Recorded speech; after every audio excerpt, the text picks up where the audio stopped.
Good morning everyone and welcome back to our channel. Ayan mga boss, ayan panoorin po natin itong live ngayon dito sa Mindiola mga boss. Napakaraming nagrarally. Ayan. Itong mga nagrarally naman dito sa Mindiola mga boss, mga aktivista to. Yung mga makakaliwang grupo. Yung problema kasi dito, gusto nila nga pag-resignin ikulong si Marcos kasama si Sara Duterte. Yun kasi yung problema dito mga boss, kasi nadamay si Duterte. Alam mo bakit? Kasi hindi ayaw nila kasi na may isang Duterte na makaupo o magiging presidente dito sa Pilipinas, kasi alam nilang talagang madadali na naman sila at alam naman natin na ayaw nila sa pamumuno ng mga Duterte, which is mali naman yun kasi usually majority naman ng mga Pilipino ay gusto nila ang mga Duterte ang mamuno sa bansa. Ito sila kasi, iba yung narrative nila mga boss. Pababain si BBM kasama si Sara. Kasi daw, kasama daw si Sara sa pagkulimbat doon sa mga pundo ng bayan. Paano nangyari yun mga boss? Kasi ang ipinipilit kasi nila yung confidential fund. Yung kasi yung kanilang narrative talaga. So ngayon mga boss, ayan, panoorin natin yung mga nagrarally sa Mindiola. Napakarami nito.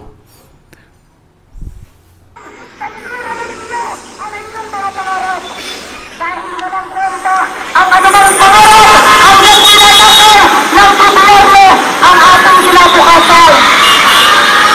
Ang dapat na pangarapin ng mga kabataan ay ang pagtantay ang pulang talaga. Ang dapat na pangarapin ng mga kabataan ay ang pagtatayo sa gobyerno ng mga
mga boss, so Marcos Duterte daw alisin. Gusto kasi nila mag-resign si Marcos pati si VP Sara.